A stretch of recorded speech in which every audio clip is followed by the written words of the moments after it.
Are 20 days enough to clear CS exams. तो अब June 2026 exams को लास्ट 20 डेज बाकी है और मैं उम्मीद करता हूँ कि आप लोग 110% एफर्ट्स डाल के प्रिपेयर कर रहे हो जून 2026 एग्जाम्स के लिए।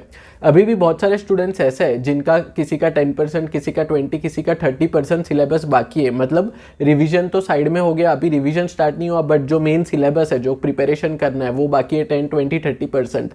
तो कैसे ऐसे स्टूडेंट्स अपना सिलेबस कंप्लीट करके लास्ट के 20 डेज में कुछ रिवीजन भी करके जून 2026 में एग्जाम्स क्लियर कर सकते हैं लास्ट 20 डेज में, ये क्वेश्चन का आंसर आपको मिलेगा आज ये वीडियो में। जनरली जब भी मैं कोई वीडियो बनाता हूँ तो मेरे पास एक पॉइंट्स रहता है, मतलब कि ये 4-5 पॉइंट मुझे कवर करने वीडियो में, बट आज के वीडियो में ऐसा कोई भी मेरे पास पॉइंट नहीं है। मैं डायरेक्टली रॉ स्ट्रेटेजी शेयर करूंगा आपके साथ, जो मैंने खुद ने फॉलो किया था जब मैं ऐसे सिचुएशन में था कि लास्ट एग्जाम के 20 डेज बाकी है और मुझे सिलेबस कंप्लीट करना है। अब आप में से बहुत सारे लोगों को क्वेश्चन आएगा कि मैं तो ऑल इंडिया रैंकर हूँ, तो मैं ऐसे सिचुएशन में कैसे आ सकता हूँ कि 20 डेज में मुझे सिलेबस कंप्लीट करना पड़ रहा है। तो जो मेरा ऑल इंडिया रैंक है वो CS प्रोफेशनल में है, बट CS एग्जीक्यूटिव मैंने भी बहुत सारे स्टूडेंट्स की तरह एक एक ग्रुप करके क्लियर किया था, मतलब एक एक करके ग्रुप दिया था। और जो मेरा सबसे फर्स्ट एग्जाम था CS एग्जीक्यूटिव का, जो ग्रुप 1 का एग्जाम था, उसमें लास्ट 20 डेज थे। फॉर सम रीजन मैं अपना सिलेबस कंप्लीट नहीं कर पाया था। लास्ट 20 डेज थे, उसमें मैंने मेरा सिलेबस कंप्लीट किया स्टार्ट टू एंड और एग्जाम क्लियर किया, जो वो ग्रुप 1 का एग्जाम था वो। तो सेम स्ट्रेटेजी, रॉ स्ट्रेटेजी मैं आपके साथ डायरेक्टली शेयर करूंगा आज ये वीडियो में।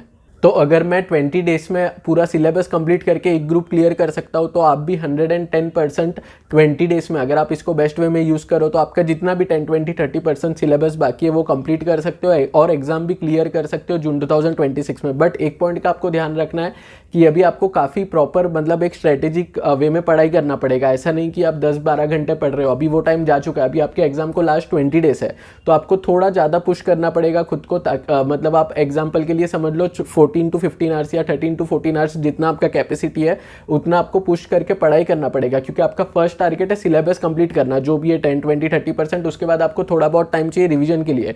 तो ये तब हो पाएगा जब आप डेली बेसिस पे 13, 14, 15 आवर्स जितना पढ़ रहे हो, ताकि आप सिलेबस भी कंप्लीट कर लो, उसके बाद रिवीजन करके आप कॉन्फिडेंटली एग्जाम के लिए अपीयर कर पाओ।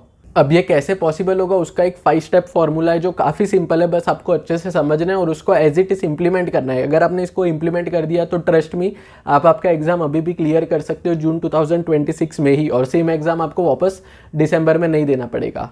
अब वीडियो में आगे बढ़े उसके पहले जिसका भी एग्जाम दिसंबर 2026 या फिर जून 2027 में, उनके लिए गुड न्यूज़ है, क्योंकि फिजिक्स वाला ने लॉन्च कर दिया है CS executive CS server batch. ये बैच में आपको मिलता है कंप्लीट प्रिपरेशन का इकोसिस्टम, जैसे live plus recorded classes, doubt support platform, PYQ जो सॉल्विंग है पास्ट ईयर के पेपर्स वो, और भी बहुत कुछ, ताकि प्रिपरेशन स्ट्रक्चर्ड और कंसिस्टेंट रहे। इसके साथ साथ आपके पास प्रो बैच लेने का भी ऑप्शन है, जिसमें मल्टीपल बेनिफिशियल फीचर्स आपको मिल जाते हैं। प्रो बैच में आपको हार्ड कॉपी मिल जाएगा बुक्स का, सब्जेक्ट वाइज टेस्ट एनालिसिस का बेनिफिट भी मिल जाएगा और एक्सेस मिल जाएगा आपको अपकमिंग बैचेस का। और अगर आप CS ET के स्टूडेंट हो तो आपके लिए तो और भी ज़्यादा बेनिफिट्स है, क्योंकि इसमें आपके पास संजीवनी बैच, उसके साथ साथ इन्फिनिटी और इन्फिनिटी प्रो तीनों बैच लेने का ऑप्शन है आपके पास। सारे बैचेस में आपको मल्टीपल बेनिफिशियल फीचर्स मिल जाते हैं, जैसा आप अभी आपके स्क्रीन पे देख सकते हो सारे बैचेस के फीचर्स। और यही फीचर्स की वजह से लास्ट फ्यू बैचेस में मल्टीपल स्टूडेंट्स ने ऑल इंडिया रैंक अचीव किया है। इसका बेस्ट चीज़ जो मुझे लगता है वो ये है कि इसका प्राइस काफ़ी ज़्यादा इकोनॉमिकल है। इसमें भी अगर आप मेरा प्रोमो कोड यूज़ करते हो, जो आपको यहाँ पे मिल जाएगा, तो आपको एडिशनल डिस्काउंट मिल जाएगा। सारे बैचेस का लिंक नीचे डिस्क्रिप्शन बॉक्स में है, उस पर क्लिक करो और चेकआउट करो पूरा डिटेल्स। अब वापस आता है आज के वीडियो के टॉपिक पे और समझते हैं कि जो 5 स्टेप का जो स्ट्रेटेजी है वो कैसे वर्क करता है। सबसे पहला स्टेप, सबसे पहली चीज़, आपको माइंड में क्लैरिटी होना चाहिए कि आप कितने ग्रुप के लिए अपीयर करने वाले हो, क्योंकि अब लास्ट 20 डेज है। अब आप वो सिचुएशन में नहीं हो जैसे 3-4 महीने पहले थे कि आप सोच रहे हो कि 1 ग्रुप करूँ, 2 ग्रुप करूँ, ऐसा नहीं चलेगा। आपको प्रॉपर क्लैरिटी होनी चाहिए। इसमें मैं आपको सिंपल गाइडेंस देता हूँ, मतलब बेस्ट स्ट्रेटेजी आपके साथ शेयर करता हूँ। अगर आपका 50% से ज़्यादा सिलेबस बाकी है तो आज ही आप डिसाइड कर लो कि आपको 1 ग्रुप के लिए ही अपीयर करना है। सिमिलरली आप 2 ग्रुप के लिए प्लान कर रहे थे, बट अगर आपका 1 ग्रुप कंप्लीट हो चुका है, मतलब प्रिपरेशन कंप्लीट हो चुका है, 1 ग्रुप का पूरा बाकी है, तो आपको जो 1 ग्रुप आपका कंप्लीट हो चुका है प्रिपरेशन, या फिर 10-20% बाकी है उसका, तो आपको उसी पे फोकस करना चाहिए और ट्राई करना चाहिए वो 1 ग्रुप ही मैं इस बार पूरा प्रॉपर प्रिपेयर करके क्लियर कर दूं। क्योंकि दोनों करने जाओगे तो ग्रुप 1 भी नहीं होगा, 2 भी नहीं होगा। इससे अच्छा 1 ग्रुप पे फोकस करो और उसी को क्लियर कर दो। अब फर्स्ट स्टेप में आपको क्लैरिटी आ चुका है कि कितने ग्रुप के लिए अपीयर करना है। अब सेकंड स्टेप से मेन प्रिपरेशन स्टार्ट हो जाता है। अब सेकंड स्टेप में आपको क्या करना है, हम एक प्रैक्टिकल एग्जांपल लेंगे JIGL, जो आपका CS एग्जीक्यूटिव का सब्जेक्ट है JIGL, उसमें एक्चुअल में जैसे 14 चैप्टर्स है।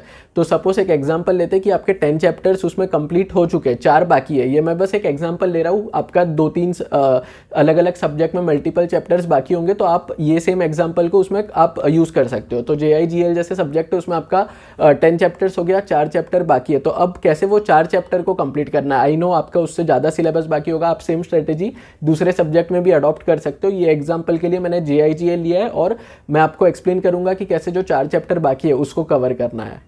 अब प्रिपरेशन वाले पॉइंट पे सबसे पहले आपको क्या करना है, मैराथन लेक्चर ढूंढना है। मतलब आपको यूट्यूब पे मल्टीपल प्रोफेसर के मैराथन लेक्चर मिल जाएंगे, जो होगा 7 to 8 9 आवर्स का मैराथन लेक्चर होगा, जिसमें वो जो भी प्रोफेसर है वो जी जान लगा के पूरा सिलेबस कवर करता है। Approximately 80 to 90% syllabus marathon lecture में ही कवर हो जाता है। तो आपको क्या करना है, जो भी प्रोफेसर के टीचिंग स्टाइल से आप कंफर्टेबल हो उसका मैराथन लेक्चर ढूंढो। उसमें भी स्पेसिफिकली जो आपके 4 चैप्टर है वो 4 चैप्टर के सेक्शन में जाओ और 1 by 1, मतलब 4 चैप्टर है तो चारों चैप्टर का साथ में नहीं देखना है। आपको क्या करना है, आपने एक चैप्टर का मैराथन देख लिया, उसके बाद सेकंड चैप्टर पे जाना है। मतलब ऐसे आपको पहले जो 4 चैप्टर्स है उसका मैराथन लेक्चर देख के वो मैराथन लेक्चर कंप्लीट करना है। अब इमीडिएटली जैसे वो 4 में से एक चैप्टर का आपने मैराथन लेक्चर देख लिया, वैसे ही आपको क्या करना है, मॉड्यूल ओपन करना है और वो चैप्टर रीड करना है। अब आप सोचोगे कि क्या बात कर रहे हो, मतलब लास्ट 20 डेज है और हम मॉड्यूल में से कैसे रीड कर सकते हैं। तो ध्यान से यहाँ पे समझो, आपको बाय हार्ट नहीं करना है, आपको रीड करना है। रीडिंग का मतलब क्या, जैसे हम न्यूज़पेपर रीड करते हैं, पेपर को नेक्स्ट करके रीड करते हैं कि न्यूज़ क्या है, सिमिलरली आपको मॉड्यूल रीड करना है। बाय हार्ट करने का आप ट्राई मत करो। जैसे मैं और दूसरे प्रोफेसर आपको हमेशा बोलते हैं, एग्जाम के पहले कुछ भी नया याद करने का कोशिश मत करो, क्योंकि ऑलरेडी आपके माइंड में बहुत सारी चीज़ें आपने याद की है। कुछ नया याद करने जाओगे तो आप भूल जाओगे, बट आपको क्या करना है, रीड करना है। जैसे हम न्यूज़पेपर रीड करते हैं, सिमिलरली आपको मॉड्यूल में से वो चैप्टर रीड करना है। अब आइडियल सिचुएशन में रीडिंग से काम नहीं चलता है, आपको जो भी आप पढ़ रहे हो आपको प्रॉपर बाय हार्ट होना चाहिए ताकि आप कॉन्फिडेंटली लिख पाओ। बट अभी सिचुएशन ऐसा है कि लास्ट 20 डेज है और हमारा टारगेट क्या है, जैसे मैं एग्जांपल में ही आपको बताऊं, अगर वो 4 चैप्टर में से 30 मार्क्स का क्वेश्चन पेपर में से क्वेश्चंस आएंगे, तो आपका टारगेट है कि वो 30 में से मैं समाउ 10-12 मार्क्स स्कोर कर पाऊँ, ताकि 0 से, मतलब अगर आप वो 4 चैप्टर को छोड़ दोगे तो आपको 30 में से 0 मिलेगा। बट आपका टारगेट है कि ये जो 5 स्टेप स्ट्रेटेजी है वो यूज़ करके आप 30 में से एटलीस्ट 10 से 12 मार्क्स स्कोर कर पाओ। तो इसकी वजह से आपको क्या करना है, रीड करना है। जब भी आप कोई भी चीज़ रीड करते हो तो आपके सबकॉन्शियस माइंड में स्टोर हो जाता है, और जब आप उसके रिलेटेड क्वेश्चन देखोगे क्वेश्चन पेपर में, तो आपको कुछ ना कुछ रेलेवेंट कंटेंट आपके पास होगा लिखने के लिए आंसर के फॉर्म में। बट अगर आपने उसको छोड़ दिया तो आपके पास कुछ कंटेंट नहीं होगा, क्योंकि आपको नॉलेज नहीं होगा वो पर्टिकुलर टॉपिक का। इसीलिए रीड करना है ताकि आप कुछ ना कुछ लिख के आ जाओ आपके आंसर शीट में, वो 4 चैप्टर में से जो भी क्वेश्चन आएगा उसका। अब आते हैं 4th स्टेप पे। पहले आपने मैराथन देख लिया, फिर आपने मॉड्यूल रीड कर लिया। अब आपको क्या करना है, नेक्स्ट स्टेप में आपको लास्ट 2 टर्म का वो जो सब्जेक्ट है, जैसे JIGL है, उसका लास्ट 2 टर्म का क्वेश्चन पेपर आपको उठाना है और उसको पूरा सॉल्व करना है स्टार्ट टू एंड। अगर आपके पास काफ़ी ज़्यादा कम टाइम है, मतलब आपके पास मल्टीपल सब्जेक्ट में मल्टीपल चैप्टर्स है कवर करने को, आपको लग रहा है कि मैं सॉल्व नहीं कर पाऊंगा, तो आपको पूरा जो क्वेश्चन पेपर है वो अलॉन्ग विथ उसका जो आंसर है, जो गाइडलाइन आंसर जो आपको फ्री में मिल जाएगा ICSI से, वो आपको पूरा गो थ्रू करना है। आइडियली आपको सॉल्व करना है, अगर टाइम काफ़ी ज़्यादा कम है, सिलेबस काफ़ी ज़्यादा है, तो आपको पूरा गो थ्रू करना है question paper with the guideline answer जो ICSI ने इश्यू किया है।